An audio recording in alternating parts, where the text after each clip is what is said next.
Oke, Assalamualaikum warahmatullahi wabarakatuh, teman-teman.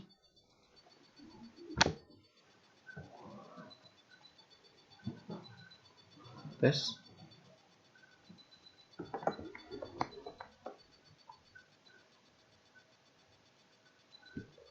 Tes. Tes. Halo. Ini Pak. Nih. Pada kemana nih? Atau hanya join kemudian ditinggalkan ya? Oke, selamat pagi teman-teman semua. Apa kabarnya? Baik Pak. Baik Pak. Baik. Sedang berada di depan laptop ya? 51 orang. Iya Pak. Ya. Oke, terima kasih teman-teman yang telah bergabung hari ini sudah join. Maaf telah menunggu, Pak juga mencari koneksi tadi. Oh ya, jadi hari ini kita pertemuan ke-6 mata kuliah PKS. Nah, jadi siap-siapkan dirinya, belum ada jadwal sih kapan akan dilaksanakan untuk UTS. UTS baik itu mata kuliah PKS maupun mata kuliah lainnya, teman-teman. Nah, jadi siapkan dirinya. Mungkin di minggu ini saya akan jelaskan materi pertemuan ke-6 karena saya nggak sempat buat video. Nah, untuk materinya saya akan jelaskan secara ringkas. Nanti teman-teman bisa baca itu modul, dan di akhir nanti atau setelah saya jelaskan nanti saya akan memberikan kuis kepada teman-teman yang akan teman-teman kerjakan juga di hari ini. Dan saya beri waktu sekitaran mungkin 50 menit atau 60 menit. 1 jam. Nah, jadi yang join ini harap benar-benar join. Bukan hanya ninggalin join di Meet kemudian ditinggalkan, tapi orangnya ada di depan laptop ya. Oke, teman-teman, saya siapkan absensi ya. Absensi pertemuan hari ini. Pertemuan ke-6. Pada kemana nih? Yang lain? Kok baru 53 orang yang join?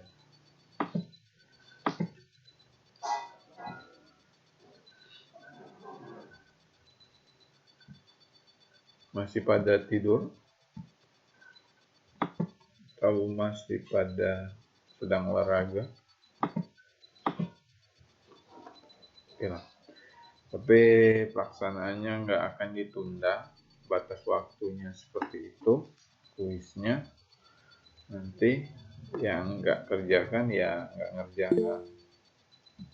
Karena ini bukan tugas. Teman-teman, sejauh ini ada yang ditanyakan?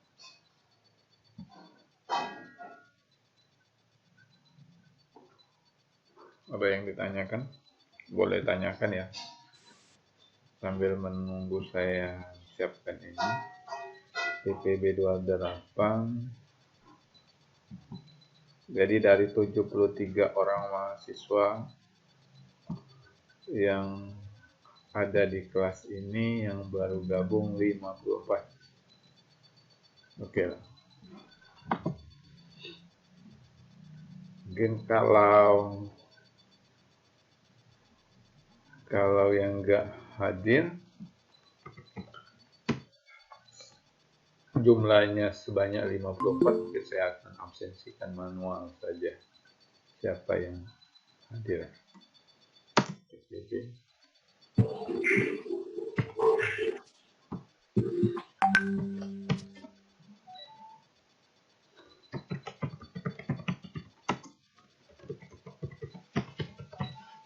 absensi pertemuan 6 TPB 8. Teman-teman silakan melakukan absensi di pocketnya.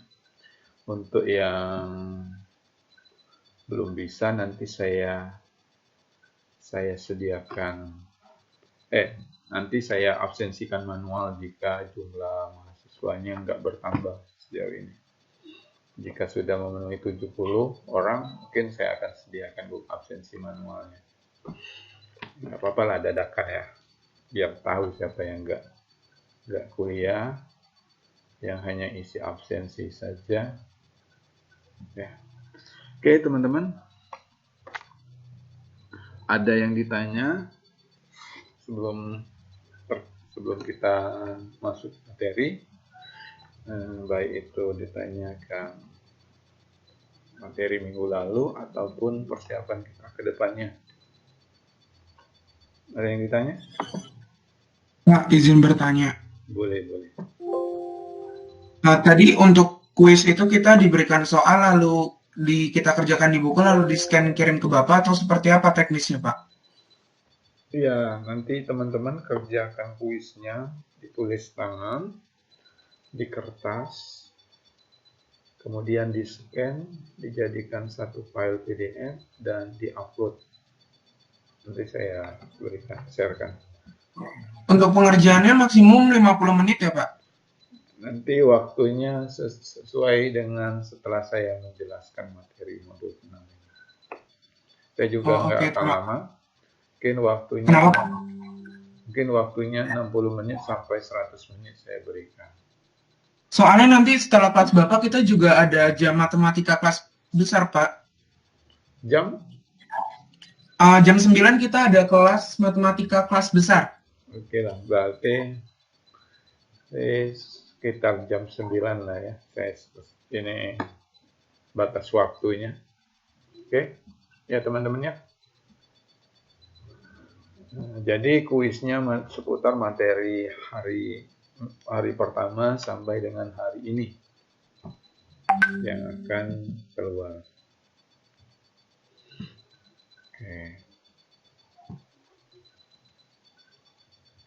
Karena nggak mungkin lah kuis itu sampai 4 hari atau 2 hari. Ya, karena kalau sudah lama itu namanya tugas. Nanti saya juga nggak bisa lama untuk menemani teman-teman. Setelah saya ulas sedikit materi hari ini, saya akan berikan kuis. Saya percaya sajalah sama teman-teman akan mengerjakannya dengan jujur, akan mengerjakannya secara sendiri-sendiri. Itulah kenapa saya minta tulis tangan, agar teman-teman itu minimal baca itu jawabannya. Kalau secara daring ini kan rawan dari copy paste dari Google. Itu tidak bisa saya koordinir apakah dia jawaban dari Google atau enggak. Tapi minimal dia baca itu jawaban yang dia tulis. Minimal 2 kali lah dia baca jawaban itu. Itu prediksi saya. Tapi harapannya soal yang saya berikan ini jawaban dari kata-kata Anda. Jawaban dari pemikiran Anda. Mungkin memang ada dari referensi ya, dari internet atau dari apa. Tapi gunakan dengan bahasa Anda. Ya. Dan jangan saling contek. Karena apabila sama, si pelaku dan si penerima akan mendapatkan nilai yang dibagi 50%.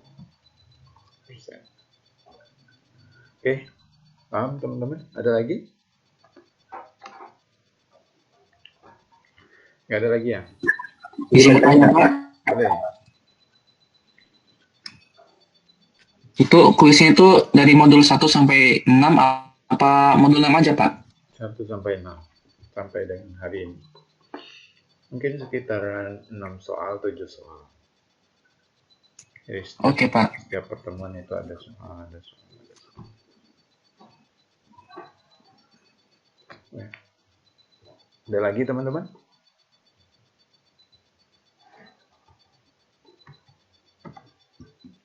Kalau nggak ada lagi, kita masuk materi saja.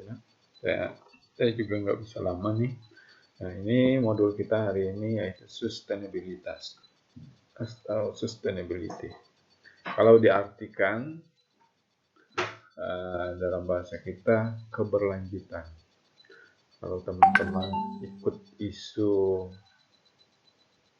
ikut dalam pemilihan mahasiswa berprestasi nasional itu dari tahun ke tahun, sustainabilitas development goals. Jadi keberlanjutan ide kreatif yang berkelanjutan.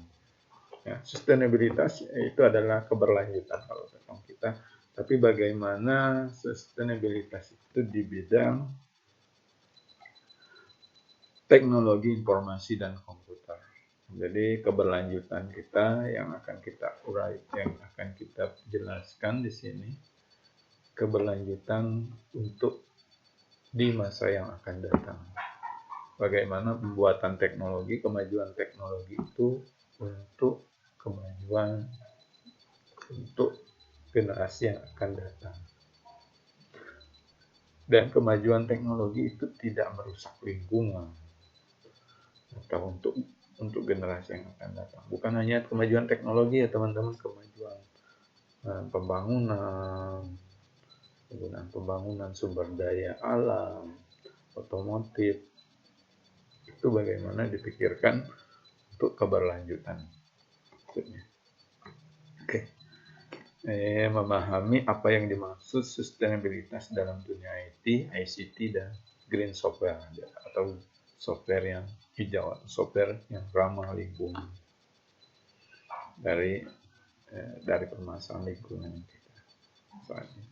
Memahami pentingnya membangun perangkat lunak dan sistem IT yang hijau. Hijau di sini bukan warna backgroundnya hijau, yaitu ramah lingkungan.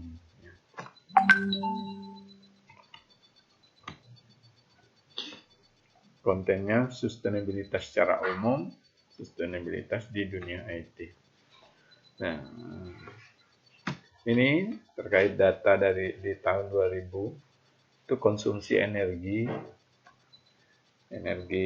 baik itu terbarukan, tidak terbarukan di data Dunia Center, itu 58 pound, dan di tahun 2000 dari tahun ke tahun itu meningkat. Nah, bagaimana yang akan dipikirkan yaitu adalah untuk generasi yang akan datang. Tingginya pengeluaran dan pembelian tinta printer karena laporannya di generate software memiliki warna background yang dibanding dengan warna putih. Nah, jadi penggunaan warna di sini kan mempengaruhi yang akan diulas. Salah satu problem yang berkaitan dengan sustainabilitas atau keberlanjutan. Problem di sini saat kita lihat teman-temannya, polusi udara, asap perusahaan, itu mempengaruhi lingkungan, mempengaruhi keberlanjutan generasi kita.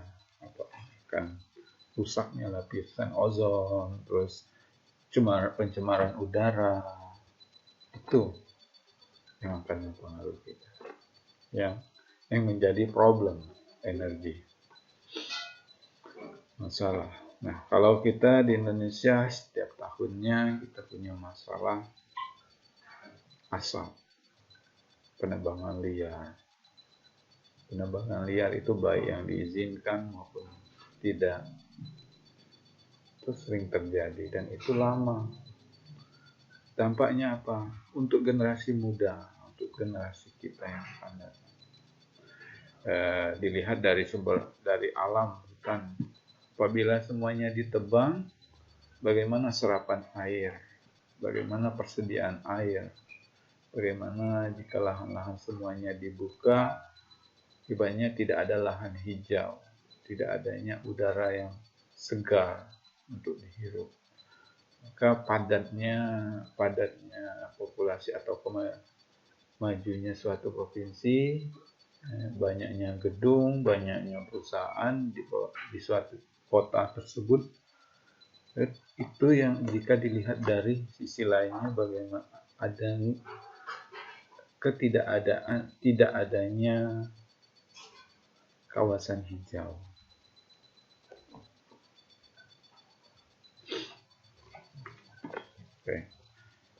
Oke, lanjut. Jadi ini satu masalah, contoh masalah. Nah, ini solusi yang diharapkan. Ini diharapkan dari beberapa perusahaan atau bagaimana pemanfaatan sumber daya yang ada, baik itu otomotif, pembukaan lahan, pertanian, dan kemajuan teknologi. Kemajuan teknologi ini diharapkan juga bisa mempersiapkan untuk generasi yang akan datang. Jadi polusi udara dari asap kendaraan itu dengan adanya kemajuan otomotif itu juga harus mempertimbangkan bagaimana apakah sebuah kendaraan itu ramah lingkungan, asapnya bagaimana, apakah asapnya mengepul, itu yang diharapkan dari solusi itu. Ini kemudian adanya sumber daya alam itu diharapkan untuk dimanfaatkan untuk keberlanjutan hidup masyarakat luas, yaitu di bidang pembangunan jalan, gedung. Nah, jika dilihat dari gedung juga harus mempertimbangkan ada nggak ini lingkungan hijaunya kota tersebut. Jadi solusinya di perusahaan harus punya solusi perusahaan. Asapnya bagaimana? Membangun perusahaan harus jauh dari pemukiman. Asapnya sehingga asapnya tidak mencemari warga-warga, baik itu asap maupun limbah cairnya, itu pembuangannya harus kemana? Itu yang diharapkan. Nah, ini tadi hanya pengantar. Ini adalah definisi sustainability. Di mana sustainability ini dalam kita jadi definisi di sini ya teman-teman, jika saya definisikan dalam memenuhi kebutuhan saat ini kita harusnya tanpa mengorbankan generasi yang akan datang dalam memenuhi kebutuhan kita sendiri. Jadi dalam memenuhi kebutuhan kita juga nggak boleh egois. Kita harus memikirkan generasi kita yang akan datang untuk memenuhi kebutuhan kita. Jadi itu kesepakatan PBB, United Nations nasional. Jadi negara-negara di dunia itu sepakat bagaimana sumber daya alam atau adanya perhatian agar sustainability itu keberlanjutan untuk generasi yang akan datang. Jadi kurang lebih dalam pembangunan, dalam definisi bahasa kita ya, sustainabilitas dalam pembangunan. Pembangunan yang memenuhi kebutuhan manusia tanpa membahayakan generasi yang akan datang. Ini sustainabilitas dalam pembangunan kalau didefinisikan dalam bahasa Indonesia ya. Dalam memenuhi kebutuhan manusia kita yang saat ini jangan egois dan membahayakan generasi yang akan datang. Jadi tinggalkan baik itu hasil alam, lingkungan kita jangan dicemari. Nah, bagaimana generasi yang akan datang untuk menikmati hasil sumber daya alam. Praktisi sustainabilitas selalu memberikan dampak dari setiap keputusan yang diambil, baik itu sosial dan budaya.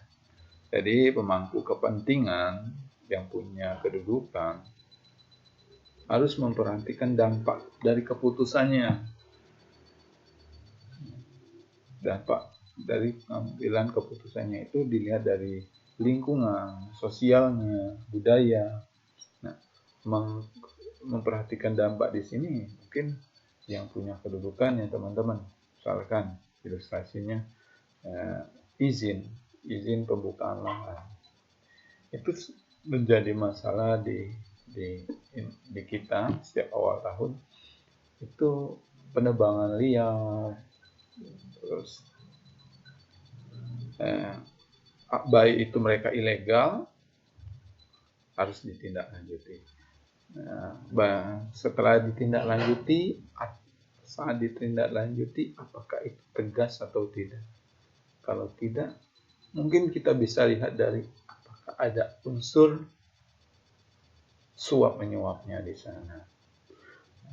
Baik itu saat dia mengajukan izin pembukaan lahan.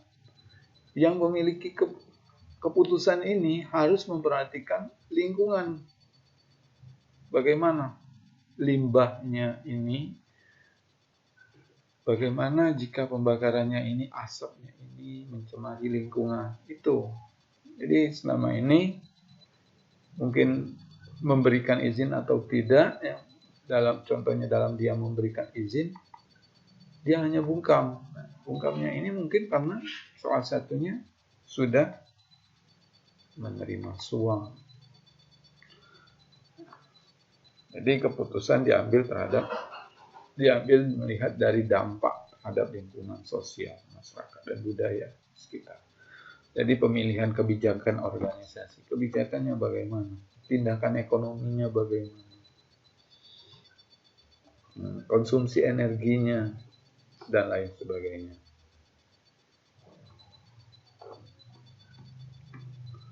Oke, lanjut. Elemen sustainabilitas yaitu sosial, ekonomi, dan lingkungan. Ini sama seperti ini, konsumsi energi. 3 konsep yang harus diperhatikan. 3 konsep: people, orang, planet, atau bumi kita, lingkungan kita, dan keuntungan. Ya, ini tiga konsep ini, 3 komponen ini yang biasanya mempengaruhi orang dalam, sebaiknya dipertimbangkan dalam mengambil keputusan agar adanya sustainability. Nah, jadi di sini orang diartikan sebagai praktik itu harus adil bagi semua dan tidak mengeksploitasi untuk kepentingan pihak yang terpisah berdasarkan uang, status, atau kebutuhan. Jadi kita harus memperhatikan orang, ya. Jadi harus adil kepada pihak, bukan hanya untuk memperkaya diri, tapi dengan orang-orang di sekitar. Dilihat dampaknya terhadap orang-orang lain jika kita dalam mengambil keputusan. Jangan hanya memikirkan uang semata, jangan hanya memikirkan selagi dia punya status kedudukan sehingga dia bisa bertindak, membuat keputusan, atau untuk kebutuhannya saja. Jadi harus memperhatikan orang. Konsep yang harus diperhatikan yaitu orang. Yang kedua, tentang planet atau lingkungan atau bumi kita, dalam konsep luas, ya. Praktik pengolahan sumber daya, baik itu sumber daya diperbarui maupun tidak itu tak terbaru sekaligus mengurangi, harus memperhatikan limbahnya. Baik itu, jadi langsungnya teman-teman mengolah sumber daya alam, baik itu tidak sumber daya perusahaannya ya. Jadi harus memperhatikan lingkungan. Kita punya perusahaan, jadi harus memperhatikan limbahnya, reducing waste. Jadi limbahnya ini kemana? Asapnya, asap dari perusahaan kita, limbahnya apakah dibuang ke sungai? Kalau dibuang ke sungai atau di laut, ada nggak warga yang menggunakan sungai tersebut? Kalau membuat, jika perusahaan tersebut adanya dampaknya asapnya itu bagaimana masyarakat sekitar atau lingkungan atau bumi kita dari dampak asap tersebut, limbahnya. Kemudian profit, yaitu keuntungan, manfaat finansial yang harus dinikmati oleh masyarakat sosial, masyarakat luas. Jadi bukan hanya untuk diri kita mengelola sumber daya alam, pemimpin atau yang memiliki kedudukan, status, jabatan, pemanfaatannya juga harus memperhatikan, keuntungannya juga harus bisa dirasakan oleh masyarakat luas. Sumber daya alam yang ada di provinsi tersebut, misalkan di provinsi atau di kota tersebut, provinsi tersebut atau kabupaten tersebut adanya sumber daya alam minyak, gas alam. Nah, jadi masyarakat di kota tersebut atau di kabupaten tersebut juga harus merasakan manfaatnya, keuntungannya. Bukan hanya pemerintah, bukan hanya yang memiliki status, tapi masyarakatnya agar bisa merasakan juga manfaatnya, baik itu merasakan dampak dari pembangunan, jalan yang bagus, ya, akses sekolah, jadi seperti itu. Kemajuan dari teknologi, kemudahan dalam administrasi birokrasi, jadi harus dirasakan juga dampak sosialnya, harus dirasakan oleh masyarakat banyak keuntungannya. Ini bisa dibaca. Gaps institusi dalam pembangunan yang berkelanjutan. Ini kesenjangan institusi dalam pembangunan yang berkelanjutan. Maksudnya gap ini adalah kenapa tidak memperhatikan sustainabilitas. Itu karena dalam pengambilan putusan itu tidak adanya terintegrasi. Tidak terintegrasinya dan mandatnya, adanya mandat yang terbatas atau komunikasi yang terbatas. Mandat itu keputusan yang sepihak. Mandat itu dia punya jabatan, diberikan hak, ya dia hanya memutuskan sepihak. Sehingga ini disebutkan tidak terintegrasi. Ini yang menyebabkan penyebab kurangnya memperhatikan dampak dari keputusannya, sehingga tidak hiraukan sustainabilitas atau keberlanjutan untuk generasi yang akan datang. Hukum yang rigid atau hukum yang tidak berjalan dengan baik, tindakan tegasnya kurang, misalkan dalam contoh yang sebelumnya ya, misalkan dalam pembukaan lahan mandatnya itu terbatas, dia memiliki kekuasaan untuk memutuskan, memberikan izin, sehingga dia tidak berintegrasi dengan pihak yang ada, baik itu masyarakat sekitar atau pejabat-pejabat lainnya. Hukum yang tidak berjalan dengan baik, kurangnya tindakan keras, tindakan tegas, kurangnya komunikasi dan koordinasi. Ini dalam pengambilan keputusan ini yang menyebabkan tidak terintegrasinya, sehingga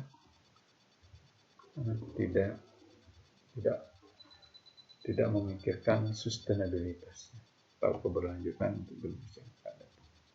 Kurangnya akuntabilitas, tidak ada lembaga yang mengawasi dari dampak yang dilakukan oleh sebuah organisasi terhadap lingkungan. Terkait tugasnya badan pengawas atau hukum, itu harusnya mengambil tindakan tegas dan tindakan tegas dari dampak negatif yang dirasakan terhadap lingkungan, sehingga itu terus terjadi di setiap tahun, di setiap awal tahun itu pembukaan. Sustainabilitas solusinya adalah penggunaan materi yang dapat didaur ulang dengan menerapkan pola hidup 3R.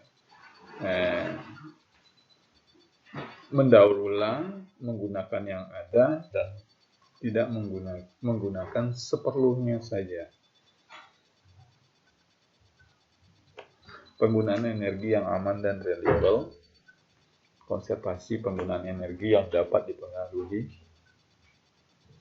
dan pola hidup sehat. Pola hidup sehat ini dalam diri kita masing-masing.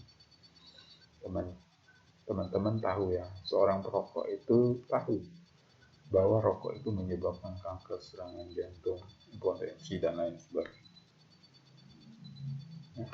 Dia tidak menghiraukan bagaimana sustainabilitasnya terhadap dirinya sendiri, dampaknya di masa yang akan datang, dampaknya bagi dirinya yang akan sakit, batuk, terus paru-parunya rusak. Kemudian dia dalam sisi keluarga, dia tidak memikirkan sustainabilitas bagi anaknya. Bagaimana anaknya nanti, bagaimana keluarganya yang ikut menghirup asap rokoknya. Seperti itu. Jadi harusnya adanya pola hidup sehat. Jadi dari diri kita juga harus menerapkan pola hidup sehat, teman-teman. Sehingga kepedulian kita terhadap diri sendiri itu mempengaruhi kita untuk masa yang akan datang, untuk keluarga kita, untuk anak kita, untuk generasi kita. Jadi pola hidup sehat itu ada untuk diri kita dan keluarga kita. Kemudian komunikasi dan koordinasi. Yang memiliki kedudukan jabatan harus berkoordinasi dan koordinasi terkait keputusan yang dia ambil. Pengembangan intelektual dan spiritual ini, orang yang berilmu, orang yang beragama selalu pasti akan memikirkan kepentingan bersama, mengambil keputusan untuk kepentingan bersama. Karena biasanya orang yang mengambil kepentingan untuk dirinya sendiri itu bisa dikatakan tidak berintelek. Jadi dia memikirkan mumpung atau selagi saya punya jabatan, oke lah, saya buat keputusan seperti ini untuk memperkaya diri saya seperti ini. Jadi kalau orang yang punya intelektual, punya spiritual, dia bukan hanya memikirkan untuk saat ini. Godaan itu mungkin ada, tapi dia mungkin ada inovasi yang akan datang. Dan kalau dia mau spiritual ini punya keyakinan bahwa di setiap keputusan yang dia ambil akan dipertanggungjawabkan di akhirat. Jadi selalu menyertakan keyakinannya. Karena di setiap agama, di setiap keyakinan itu pasti semuanya mengajarkan agar berbuat baik dengan sesama dalam membuat keputusan untuk lingkungan sekitar. Minimal ada yang dia takuti. Memperhatikan dampak global dari setiap aksi yang dilakukan. Punya kebiasaan atau punya kedudukan harus melihat dampak dari lingkungan global dari setiap aksi yang dilakukan. Teman-teman nge-track misalkan, teman-teman ini contoh sederhananya, teman-teman saya aneh loh. Orang yang nge-track di jalan ITERA itu kan jalannya lurus. Itu pikirkan bukan hanya kesenangan dia saja, tapi masyarakat pengguna jalan yang lainnya dari aksi yang dia lakukan. Itu terganggu, orang yang mau jalan, mau lewat, itu terganggu. Jadi perhatikan dampak global dari setiap yang kita lakukan. Prinsip dampak global menurut PBB, setiap manusia itu punya hak manusia. Hak untuk menghirup udara bebas, hak untuk menikmati sumber daya alam. Walaupun dia bukan yang mengolah, sebagai masyarakat, harusnya bisa menikmati dari pembangunan. Buruh ini setiap tahun adanya hari buruh. Jadi buruh ini adalah pekerja yang dipekerjakan oleh perusahaan. Jadi perusahaan juga harus adil dalam memperlakukan buruh. Buruh punya hak untuk hidup, punya keluarga. Jadi jangan memberikan gaji semena-mena maksudnya. Kemudian dampak global menurut PBB, lingkungan kita sekitarnya. Apakah pencemaran. Kemudian 4, anti korupsi. Jadi punya kekuasaan, punya kedudukan, jangan untuk memperkaya diri sendiri.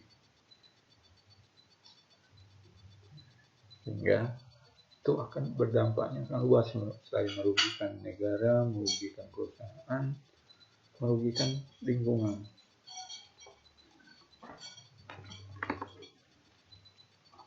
Nah, ini sama ya, teman-teman bisa baca sampai di sini ya. Oke, ada yang ditanya teman-teman? Arasid nanya, boleh? Boleh. Perkenalkan, nama saya Arasid Abdurrahman dari Prodi Teknik Industri, NIM 120 190046. Di sini saya ingin menanyakan perihal limbah, Pak. Limbah itu adalah salah satu yang saya ketahui meresahkan warga dan jadi kontroversi atau perbincangan di kalangan Indonesia. Dan pemerintah pun menetapkan Undang-Undang Nomor 32 Tahun 2009 tentang pelindungan dan pengolahan lingkungan hidup. Tetapi kenapa pemerintah belum efektif dalam menangani hal tersebut, Pak? Terima kasih, Pak. Ini jawaban versi saya ya. Jadi Pak melihatnya pemerintah sudah mengeluarkan kewajiban, sudah mengeluarkan undang-undang. Jadi selain mengeluarkan undang-undang, perlunya koordinasi kan tadi. Peraturan itu harus ditegakkan. Bisa ditelusuri dari setiap stakeholder yang ada di lingkungan tersebut. Baik yang memberi izin sampai ke pemerintah setempat, kemudian pengawasnya, kemudian penegak hukum juga harus terintegrasi. Ini tidak jalannya di sana, mandatnya di sana, itu salah satunya yang dibahas tadi. Mandatnya koordinasi, mandatnya keputusan yang diberikan. Jadi di sana juga jika semua stakeholder yang punya kedudukan dalam menindak sebuah perusahaan tersebut berintegrasi dengan baik, berkomunikasi dengan baik, perusahaan limbah tersebut harusnya bisa ditangani, perusahaan tersebut bisa diberi tindakan tegas dari pencemaran lingkungannya. Jadi jika ditelusuri faktor apa saja, apakah ada pejabat di sana yang ada di perusahaan tersebut, apakah perusahaan tersebut terus menyetor uang dia atau uang suap, itu bisa jadi salah satu faktor. Faktor uang suap itu masalah perizinan. Harusnya dari warga sekitar atau pemerintah di setempat itu melaporkan atau bertindak. Kenapa dia diam? Mungkin sudah menerima suap. Karena harusnya perusahaan itu jauh dari pemukiman. Nah, jadi dia harus memperhatikan asap, harus memperhatikan limbah cairnya, kemana pembuangannya. Jadi dilihat dari sisi di sana ya, adanya koordinasi itu kenapa. Ya, seperti itu. Dan pemerintah yang mengeluarkan keputusan juga harus mengevaluasi. Intinya seperti itu. Jadi itu jawaban dari Pak ya. Nah, teman-teman. Terima kasih Pak. Oke, teman-teman, ini tugasnya ya, kuisnya. Ini format penuh filenya. Kuis 1, nama, NIM, PPB 28, PDF. Dan PDF. Ini tanggal 14, kerjakan dari jam sekarang, saya berikan sampai jam 9 nanti ya, atau 9.15. Walaupun teman-teman kuliah kan, tapi tinggal upload saja nggak apa-apa. Itu soalnya ditulis nggak Pak? Untuk jawabannya, soalnya boleh tidak ditulis, boleh tulis, boleh tidak. Ya teman-teman, asalkan di setiap jawaban teman-teman itu mencantumkan nomornya. Jadi teman-teman jawab, tapi jawaban ini nomor berapa? Ya, jadi kalaupun tidak menulis soal, harus menuliskan nomor jawabannya. Nanti Pak Tika, Siap, Mbak.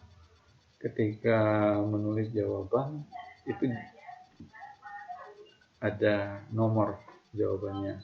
Jadi ini ada soal, ada 7 soal. Saya akan tinggalkan teman-teman di pertemuan ini ya, saya akhiri. Saya percaya saja teman-teman akan mengerjakannya mandiri dan jujur. Maaf Pak, izin tanya. Oke. Itu kerjakannya di kertas apa ya Pak? Boleh di kertas HPS, boleh di kertas binder, boleh di double. Asalkan ditulis tangan. Oke Pak, terima kasih Pak. Teman-teman silakan kerjakan. Ini sudah 63 orang, berarti sudah bertambah yang hadir hari ini. Ini saya rekam teman-teman. Ini saya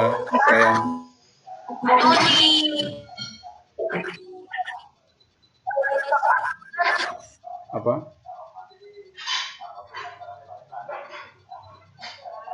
Apa? Jadi, boleh.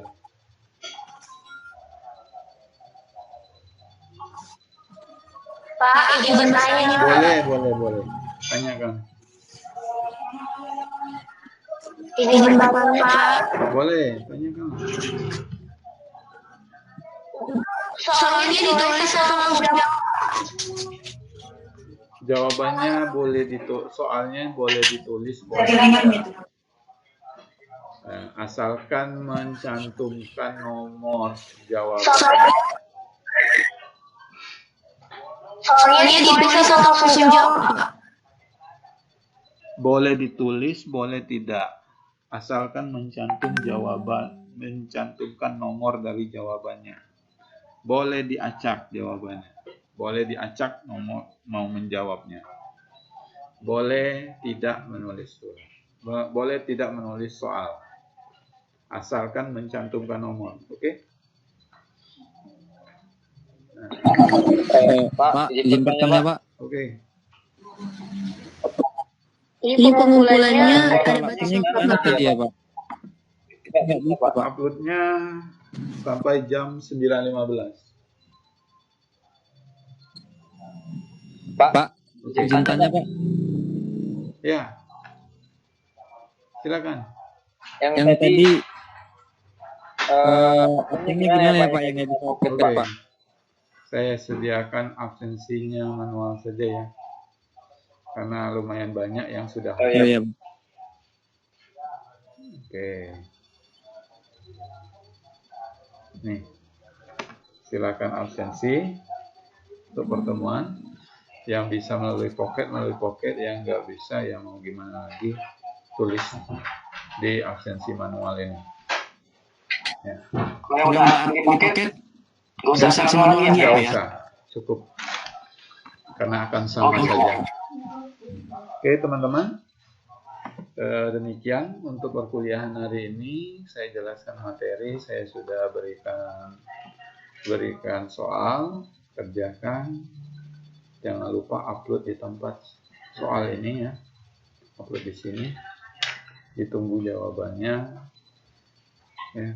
Dan usahakan tetap upload di tempat yang saya sediakan, karena agar tidak terpisah dengan jawaban teman-temannya yang lain, mengoreksi.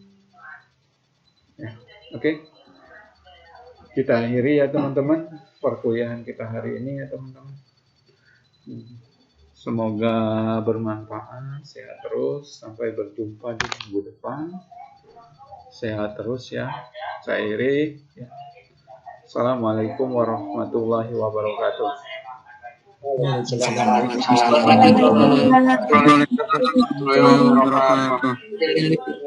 Oke, dah. Sehat terus ya. Boleh. Dah. Oke, dah ya. Sama-sama. Makasih ya, Pak. Sama-sama. Yuk. Oke.